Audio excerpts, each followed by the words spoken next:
खामगाव शहरातील ऐतिहासिक जणुना तलाव लवकरच पर्यटन केंद्र म्हणून विकसित होणार असून या ठिकाणी सर्व आधुनिक सुविधा उपलब्ध करून देण्यात येतील असे प्रतिपादन कामगार मंत्री नामदार आकाश फुंडकर यांनी केले। शुक्रवारी 1 कोटी रुपये खर्चून तलावाच्या काठावर उभारण्यात आलेल्या विसर्जन घाटाचे लोकार्पण त्यांच्या हस्ते करण्यात आले। त्या प्रसंगी ते बोलत होते। नामदार फुंडकर म्हणाले की गणेशोत्सवादरम्यान मोठ्या मूर्तीच्या विसर्जनावेळी भाविकांची गैरसोय होऊ नये आणि दुर्घटना टाळण्यासाठी या घाटावर मजबूत चौथरा, पायऱ्या, रॅम्प, पेवर ब्लॉक, बचाव पथक, निर्माल्य कुंडी, कृत्रिम घाट तसेच रात्रीसाठी प्रकाश व्यवस्था अशा सर्व सुविधा उपलब्ध करून देण्यात येणार आहेत। नागरिकांना सुरक्षित आणि सुलभ व्यवस्था देण्याबरोबरच तलाव परिसराचे रूपांतर एक आकर्षक पर्यटन स्थळात करण्याचा आमचा संकल्प आहे। नगर परिषदेचे मुख्याधिकारी प्रशांत शेळके यांनी यावेळी माहिती देताना सांगितले की तलाव परिसराचे सुशोभीकरण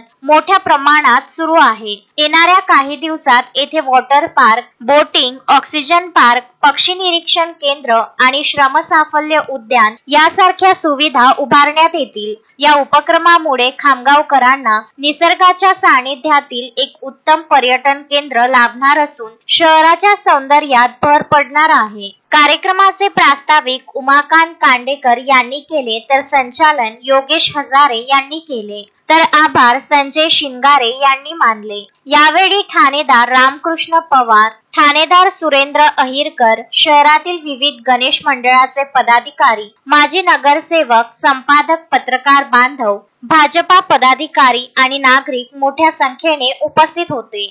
मोहम्मद फारूक, विदर्भ न्यूज, खामगाव।